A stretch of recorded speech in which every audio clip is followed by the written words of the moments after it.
கர்த்தராகிய இயேசுவின் இனிமையுள்ள நாமத்தில் நான் உங்களை வாழ்த்துகிறேன், வரவேற்கிறேன். இந்த நாளுகளில் தேவனுடைய வார்த்தையுமாய் உங்களோடு கூட ஆயிருக்க கர்த்தர் கிருபை செய்திருக்கிறார்.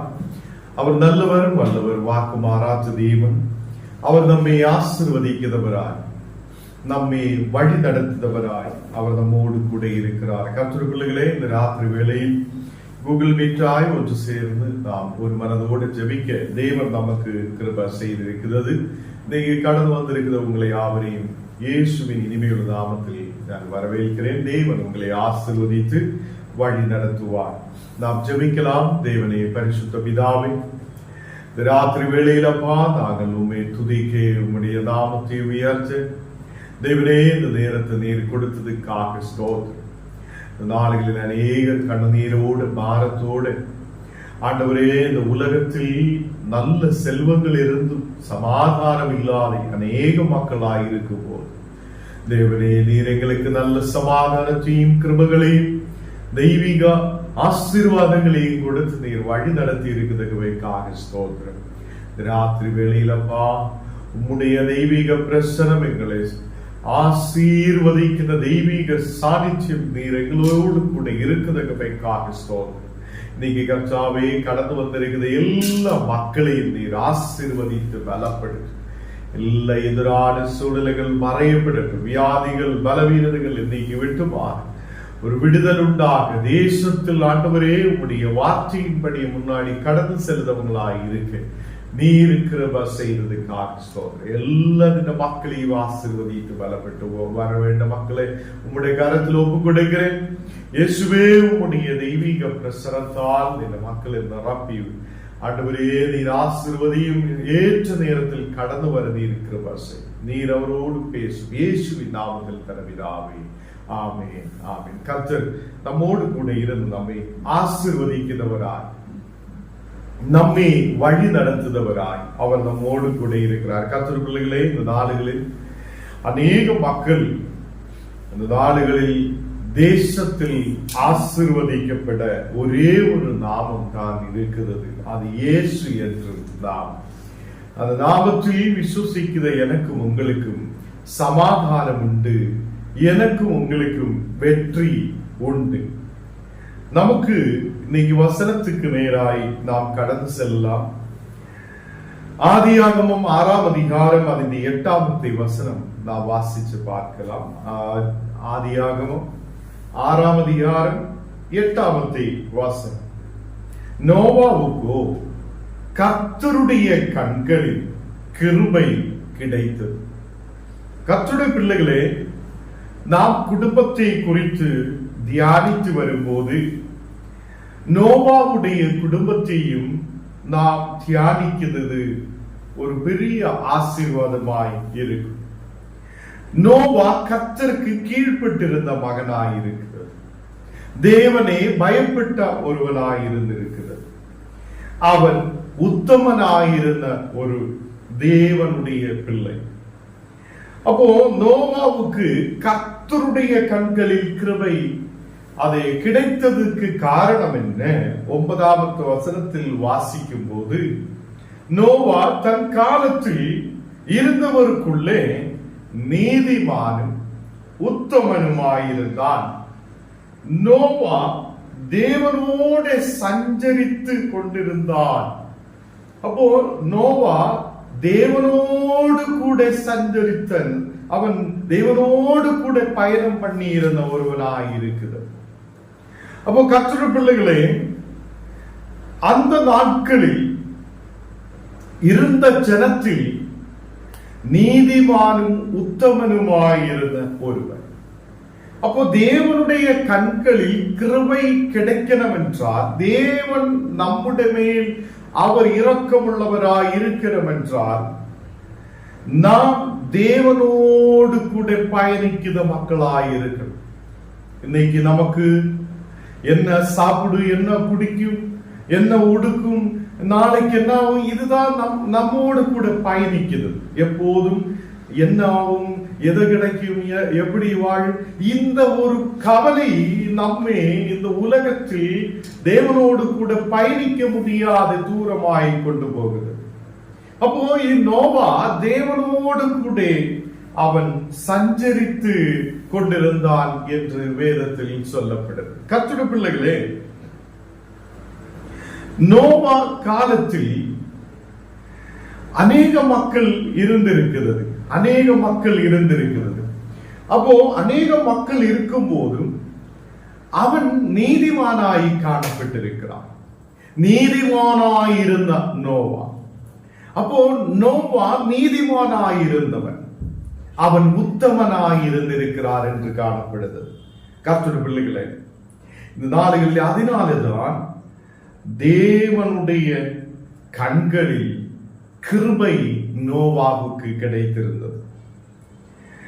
நோவாவுடைய குடும்பத்திலும் சேம், ஹாம், யாபித் என்று 3 குமாரர்களை பெற்றான் என்று காணப்படுகிறார்.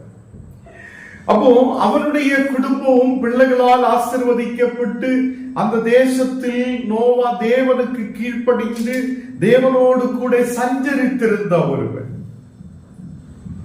தேவன் இந்த உலகத்தை முழுவதும் மாம்சமான யாவரையும் அழிக்கலாம் என்று சொல்லி அவர் திட்டத்தை போடும் போதும் நோவாவுடைய குடும்பம் கர்த்தரால் அவர் பாதுகாக்கப்பட்டிருக்கிறது. ஏன் அவங்கள் கர்த்தரால் பாதுகாக்கப்பட்டிருக்கிறார் என்றால் அவர் தேவனோடு கூட சஞ்சரித்திருக்கிறார். தேவனோடு கூட தேவனுடைய விசுவாசத்திலே முன்னாடி கடந்து சென்றிருக்கிறார். அப்போ 11வது வசனம் வாசிக்கும் போது, பூமியானது தேவனுக்கு முன்பாக சீர்கெட்டதாய் இருந்தது, பூமி கொடுமையினால் நிறைந்திருந்தது என்று அங்கே நமக்கு வேதத்தில் பார்க்க முடியும். அந்த நாட்களில் பூமியானது தேவனுக்கு முன்பாக சீர்கெட்டதாயிருந்தது. யாரும் தேவனை சார்ந்து இருக்காமல் அவங்களுக்கு போதித்த வழியிலே அவங்க நடந்தவங்களாய் காணப்படு. அப்ப தேவ பிள்ளைகளே, எல்லா மக்களும் அவங்களோட வழியிலே நடக்கிறவங்களாயிருந்திருக்கிறது. ஓரோ மக்களும் அவங்களுக்கு போதித்த வழியிலே நடந்து கொண்டிருந்திருக்கிறது. சீர்கெட்டிருந்த ஒரு உலகம், சீர்கெட்டிருந்த ஒரு பூமி, இந்த பூமி கொடுமையினால் நிறைந்திருந்தது என்று காணப்படும். இன்னைக்கு அநேக கிராமங்கள், பட்டணங்களில் மக்கள் பயப்பட்டு நடுக்கத்தோடு கடந்து செல்லுத சூழ்நிலைகள். எப்போ என்ன நடக்கும் என்று தெரியாமல் இருக்குதா அநேக மக்கள். அப்படி தேவ பிள்ளைகளே, பூமி சீர்கெட்டு இருக்கிறதே தேவன் பார்க்கிறார். அப்பொழுது நோவா தேவனை பயப்பட்டு தேவனுடைய பிள்ளையாய் கர்த்தர் சொல்லுவதை செய்த ஒரு மகனாய் காணப்பட்டது. 12வது வசனம் வாசிக்கும் போது, தேவன் பூமியை பார்த்தார், இதோ அது சீர்கெட்டதாய் இருந்தது, மாம்சமான யாவரும் பூமியின் மேல் தங்கள் வழியை கெடுத்திக் கொண்டிருந்தான் என்று சொல்லுகிறார். அப்போ மாம்சமான யாவரும் பூமியின் மேல் தங்கள் வழியை அதை கெடுத்திக் கொண்டிருந்தவங்களாய் இருந்திருக்கிறார். இந்த உலகத்தில் மக்கள் தேவனின் அற்றவராய் காணப்பட்ட ஒரு சூழ்நிலை. கர்த்தரை நம்பிக்கை இல்லாத கடந்து செல்லுத மக்கள், தேவனை பயப்படாது இருக்கிற மக்கள். அப்போ தேவன் பூமியை பார்த்து கொண்டே இருக்கிறது, தேவன் நம்மையும் பார்த்து கொண்டிருக்கிறார். இந்த நாடுகளில் இதோ அது சீர்கெட்டதாய் இருந்தது என்று தேவனுக்கு புரிந்தது. இந்த உலகத்தை தேவன் உருவாக்கி இருக்கிறது. இந்த உலகத்திலே சகலத்தையும் தேவன் உருவாக்கி இருக்கிறது. மாம்சமான யாவரும் பூமியின் மேல் தங்கள் வழியிலே நடக்கிறவங்களாய் காணப்படும். இன்னைக்கு எத்தனை பேர் தேவனுடைய விசுவாசத்தில் முன்னாடி கடந்து வருகிறார்? தேவனுடைய விசுவாசத்தில் எப்போதும் கர்த்தரோடு கூட பயணிக்கலாம் என்று எத்தனை பேர் நினைக்கிறோம்? நம்ம கொஞ்சம் பேர் மட்டும் தேவனை பயப்பட்டு தேவனுடைய வசனங்களை கேட்கலாம் என்றுள்ள வாஞ்சையோடு நாம் காணப்படுது. அநேக மக்கள் சீர்கட்டு இருக்கிறது. உலகத்தில் அநேக மக்கள் தேவனற்றவராய் காணப்படுது. இந்த நோவாவுடைய நாட்களில் அந்த நேரத்திலும் மக்கள் மழையும் வெள்ளமும் எப்படி இருக்கிறார், அவ்வளோ வெள்ளம் எப்படி வரும் என்றதும் மக்களுக்கு தெரியாது. அந்த சூழ்நிலையிலும் நோவா தேவன் சொன்ன ஓரோ வார்த்தைக்கும் கீழ்ப்படிந்திருக்கிறான். நம்ம என்ன சொல்லுவோம்? நாம் வெள்ளத்தை பார்த்தது இல்லை, இந்த தேவன் எதுக்கு அப்படி சொல்லுகிறான், ஏன் இது நடக்கணும், ஏன் அப்படி போனோம், எல்லாம் நிறைய கேள்விகள் எழுப்பு. இப்ப நாங்க ஏதாவது ஒரு வார்த்தை நம்ம சொல்லும் போது மக்கள் என்ன செய்யும்? மக்கள் அவங்க நம்ப முடியாத சூழ்நிலை வரும். நேற்று தினத்தில் ஒரு அம்மா தூக்குமாட்டி சாகிறதுக்காக போயிருக்கு. ஞானே ஒரு மாசம் முன்னாடி அந்த அம்மா கிட்ட சொல்லியிருக்கு, உங்க வீட்டில் ஒரு பிரச்சனை இருக்குது, நீங்க அதுக்கு கர்த்தருக்கு முன்பாக உபவாசத்தோட ஜெபிங்க, ஞான் வந்து ஜெபிக்கலாம், கர்த்தர் உன் குடும்பத்தில் ஒரு விடுதலை அனுப்புவார் என்று சொல்லும் போது நேர அவங்க மந்திரக்காரர்கிட்ட தான் போனேன். நேற்று அந்த அம்மா தூக்குமாட்டி சாகிறதுக்காக போயிருக்கு. என்னாலும் தப்பிச்சு தவறி இன்னைக்கு காலையில அந்த மக்கள் ஐயா எப்படியாவது வந்து ஜெபிங்க என்று சொல்லி இருக்கும் போது நான் பார்க்கட்டுமா, அப்புறம் பார்க்கலாம், நான் அப்புறம் ஜெபிக்கலாம்னு சொல்லி அப்படியே விட்டு விட்டாச்சு. எதுக்கு சொல்லுதுன்னா, கர்த்தருடைய பிள்ளைகளை, தேவன் நம்மோடு கூட பேசும்போது அதை விசுவசிக்க நமக்கு முடியாத போகிறார். நாம் தேவனோடு கூட பயணிக்க முடியாதவங்களாய் காணப்படுகிறார். நாம் இந்த நாடுகளில் உலகத்துக்கும் மாம்சத்துக்குரியவங்களுக்கு பின்னாலேயும் ஓட விரும்புகிறது. மாம்சமான யாவரும் பூமியின் மேல் தங்கள் வழியிலே நடந்து அந்த வழியை கெடுத்து விட்டிருக்கிறது என்று தேவனுடைய வார்த்தை சொல்லுகிறார். அதனாலே தேவன் இந்த பூமியை அழிக்க பார்த்திருக்கிறார். பூமியையும் மாம்சமான உயிர் இருக்கிற யாவையும் அழிக்கலாம் என்று தேவன் திட்டத்தை போடுகிறார். அந்த நேரத்திலும் ஒரே ஒரு குடும்பம் கர்த்தரால் பாதுகாக்கப்படுகிறார். கர்த்தரோடு கூட சஞ்சரித்து கொண்டிருக்கிறார் மனிதன். அவருடைய குடும்பம் தேவன் பாதுகாக்க விரும்புகிறது. அதனாலதான் நான் வாசித்து கேட்ட வசனத்தில் நோவாவுக்கோ கர்த்தருடைய கண்களில் கிருபை கிடைத்தது என்று காணப்பட்டது. 13வது வசனம் வாசிக்கும் போது, அப்பொழுது தேவன் நோவாவை நோக்கி, மாம்சமானவையாவர் முடிவும் எனக்கு முன்பாக வந்தது, அவர்களால் பூமி கொடுமையினால் நிறைந்தது, நான் அவர்களை பூமியோடு கூட அழித்து போடுவேன் என்று சொல்லி இருக்கிறது.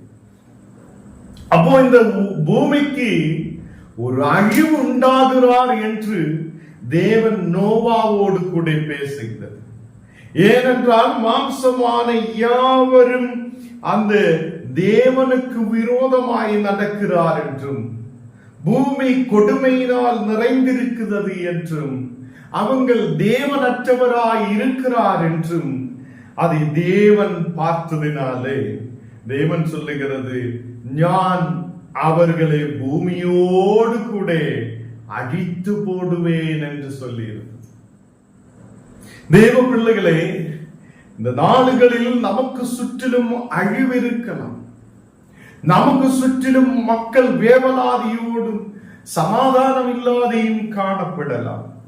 அந்த நேரத்திலும் நமக்கு ஒரு விசுவாசம் இருக்கிறது, கர்த்தர் என்னை நடத்துவார். நோவாவை எப்படி பாதுகாத்திருக்குதோ அதே மாதிரி கர்த்தரோடு கூட பயணிக்கிற ஒரு பிள்ளையை பாதுகாக்க தேவன் உண்மையுள்ளவர் என்று ஞானும் நீங்களும் இந்த நேரத்தில் நம்பட்டும். ஹல்லேலூயா. கர்த்தருடைய பிள்ளைகளே, அவர் உன்னை விசாரிக்கிற தேவனாய், அவர் உன்னை பாதுகாக்கிற தேவனாய், அவர் உன் தேவைகளை சந்திக்கிறவராய், உன் குடும்பத்திலே சமாதானத்தை கொடுக்கிறவராய், உன்னை வழி நடத்துகிறவராய் அவர் கூட இருக்கிறார். ஹல்லேலூயா. அப்போ தேவன் ஏன் இந்த உலகத்தை அழிக்க பார்த்திருக்கிறார், ஏன் இந்த பூமியை அழிக்க பார்த்திருக்கிறார் என்றால், பூமி சீர்கெட்டதாய் இருந்திருக்கிறது, பூமி கொடுமையினால் நிறைந்ததாய் இருந்தது. அதனாலே மாம்சமான யாவருடையும் முடிவு உண்டாகும் என்று நோவாவோடு தேவன் பேசி இருக்கிறது. கர்த்தருடைய பிள்ளைகளே, இங்கே நோவா இந்த வார்த்தையை விசுவசிக்கிறார். தேவன் சொன்னபடி ஆகும் என்று அவர் விசுவசித்திருந்திருக்கிறது. இந்த நாடுகளில் நமக்கு சில விஷயங்கள் நம்ப முடியாது காணப்படுகிறார். தேவன் நமக்கு முன்னவே சொல்லினாலும் நம்ம நம்பாதவராய் காணப்படும். அப்படி இருக்குமா, இப்படி இருக்குமா, அது நடக்குமா என்றெல்லாம் நம்ம யோசிக்கும். அப்போ இந்த நாடுகளில் தேவன் நம்மை பார்த்து கொண்டிருக்கிறவரும், நம்மை பாதுகாக்க முடியுதவரும், தேவன் நம்மை ஆசீர்வதிக்க முடியுதவரும், தேவன் நம்மை நடத்த முடியுதவருமாயிருக்கிறது. அவர் நோவாவுடைய குடும்பத்தை பாதுகாக்க வல்லமை உள்ளவராயிருந்திருக்கிறார். ஏன் அவர் வல்லமை உள்ளவராயிருந்திருக்கிறார்? அவரோடு கூட பயணிக்கிறார், தேவனோடு கூட பயணிக்கிறார். இன்னைக்கு என்னை கேட்கிற கர்த்தருடைய பிள்ளைகளே, நானும் என் குடும்பமும் என் பிள்ளைகளும் தேவனோடு கூட பயணிக்குவேன், தேவனோடு கூட சஞ்சரிப்பேன் என்று நீங்க விசுவாசத்தோடு இருக்கட்டும். இந்த விஷயங்கள் எல்லாம் நானும் நீங்களும் அநேக நாடுகள் தியானித்திருக்கிற வசனங்கள். இன்னைக்கு குடும்பம், நோவாவுடைய குடும்பம் எப்படி இருந்தது? நோவா தேவனால் ஆசீர்வதிக்கப்பட்டவராய் இருந்திருக்கு. நோவா தேவனோடு கூட சஞ்சரித்த ஒருவனாய் இருந்திருக்கிறது. நோவா தேவன் சொல்லுத ஒரு வார்த்தைக்கும் கீழ்ப்படிந்தவனாய் காணப்பட்டது. ஞானும் நீங்களும் அதே மாதிரி தேவன் சொல்லுத வார்த்தைக்கு கீழ்ப்படியுத மக்களாய் நாம் காணப்படட்டும். 14வது வசனம் வாசிக்கும் போது, நீ கோவேர் மரத்தால் உனக்கு ஒரு பேழையை உண்டாக்கு, அந்த பேழையிலே அறைகளை உண்டு பண்ணி அது உள்ளும் புறம்புமாக கீழ் பூசு என்று நோவாவோட தேவன் சொல்லுகிறார். அப்போ நோவா திருப்பி, ஆண்டவரே ஏன் இந்த பேழையை உருவாக்கணும், ஏன் இதை கீழ் பூசணும், ஏன் அது செய்யணும் இது செய்யணும் கேள்வியே கேட்டதில்லை, ஒரு கேள்வியும் கேட்டதில்லை. அவர் தேவன் சொன்ன வார்த்தையை அப்படியே கேட்டு அதை செய்ய மனதுள்ளவராயிருந்திருக்கிறது. அதனாலதான் நோவாவும் குடும்பமும் ஆசீர்வதிக்கப்பட்டது. அப்போ நோவா எப்படி தேவன் சொல்லுது அதே மரத்தை வெட்டி, கோவேர் மரத்தை வெட்டி அதில் பேழையை உருவாக்குறார். அவர் சொல்லுகிறார், அந்த பேழையிலே அறைகளே உண்டு பண்ணி அது உள்ளும் புறம்புமாக கீழ் பூச வேண்டும் என்று சொல்லி இருக்கிறது. அப்போ தேவனுக்கு தெரியும், இந்த பேழைக்குள்ள இருக்கிற மக்கள் நிச்சயமாக விடுதலை பெற்றுக் கொள்ளணும், நிச்சயமாக பாதுகாக்கப்படணும், அவங்களோட உயிருக்கு எந்த ஆபத்தும் வரக்கூடாது. அப்போ வெளியில இப்போ தண்ணீரோ மழையோ, இப்போ வெளியில பெரிய வெள்ளமோ எதுவுமே இல்லை, சுற்றிலும் பார்த்தா எங்கேயும் எதுவுமே இல்லை. நோவா நம்பி இருக்கிறது. நோவா இந்த வார்த்தையை சொல்லும் போது நோவாவுடைய பிள்ளைகளும் மனைவியும் அவங்களும் நம்பி இருக்கிறது. ஆமா, கர்த்தர் நோவாவோடு பேசி என்றால் நாங்களும் நோவாவோடு கூட ஒத்துழைக்கிறேன் என்று சொல்லி இருக்கிறது. அப்ப ஞானும் நீங்களும் உங்களுடைய குடும்பங்களும் ஒரு மனதுள்ளவராய் காணப்படட்டும். குடும்பம் முழுவதும் தேவனோடு கூட சஞ்சரிக்கிற பிள்ளைகளாய் இருக்கும் போது அந்த குடும்பங்கள் ஆசீர்வதிக்கப்படும், அந்த குடும்பங்கள் கர்த்தரால் பாதுகாக்கப்படும். இங்கே நோவா கர்த்தர் சொன்ன வார்த்தையின்படியே, அவர் சொன்ன அதேபடியே அந்த பேழையை உருவாக்க முன்னாடி கடந்து வருகிறது. அப்போ எந்த சந்தேகமும் இல்லாத எந்த ஒரு கேள்வியும் இல்லா இந்த நோவா விசுவாசத்தோடு கர்த்தர் சொல்லின வார்த்தைகளுக்கு கீழ்ப்படிகிறார். கர்த்தர் சொன்னது 15வது வசனத்தில், நீ அதை பண்ண வேண்ட விதம் என்னவென்றால், பேழையின் நீளம் 300 முழவும் அதன் அகலம் 50 முழவும் அதன் உயரம் 30 முழவுமாய் இருக்க வேண்டும். கர்த்தரே அவனுக்கு எப்படி உருவாக்கணும் என்றும் சொல்லிக் கொடுக்கிறது. அதுக்கு அகலம், உயரம், അതിന്റെ உயரம் எல்லாம் எப்படி இருக்க வேண்டும் என்று அங்கே சொல்லிக் கொடுத்திருக்கிறது. அப்போ தேவன் நீளமும் அகலமும் அதுக்கு இருக்க வேண்ட உயரத்தையும் நோவாவோடு கூட பேசுகிறார். நீங்க இதை உருவாக்க வேண்டும், ஏனென்றால் வருந்த நாட்களில் இந்த சீர்கட்ட ஜனத்தை நான் அழிக்க போகிறார் என்று தேவன் சொல்லி, இந்த பூமி அதை கொடுமையினால் நிறைந்திருக்கும் போது இந்த பூமியையும் அதோடு கூட மாம்சமான எல்லாத்தையும் நான் அழிக்க போகிறார் என்று தேவன் சொல்லி இதை நோவா நம்பி இருக்கிறது. அவர் அந்த பேடையை உருவாக்குறார். கர்த்தருடைய பிள்ளைகளே, 16வது வசனம் வாசிக்கும் போது, நீ பேழைக்கு ஒரு ஜன்னலை உண்டு பண்ணி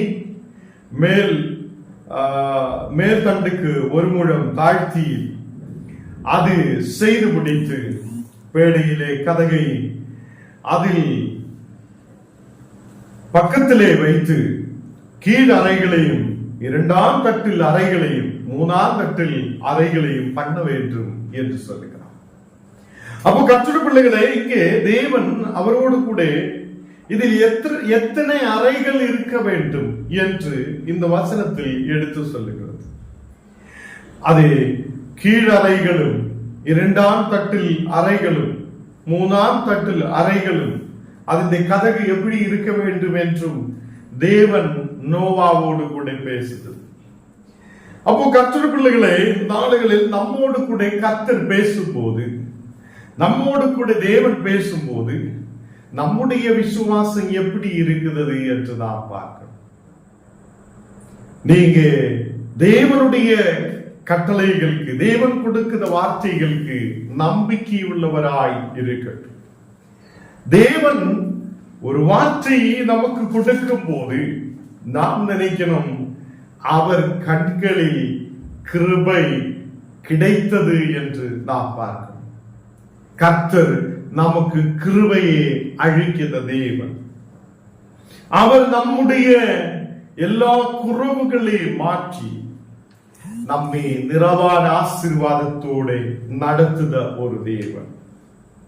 நாம் இந்த உலகத்தில் நீதிமான்களாய் காணப்படட்டும். அதுக்குதான் இயேசு கிறிஸ்து இந்த உலகத்தில் வந்திருக்கிறது. அவர் இந்த உலகத்தில் வந்து பாடுபட்டு கஷ்டத்தை ஏற்றெடுத்து சிலுவையில் அணிகளால் அறையப்பட்டு தன் ஜீவனை கொடுத்தது எனக்கும் உங்களுக்கும்.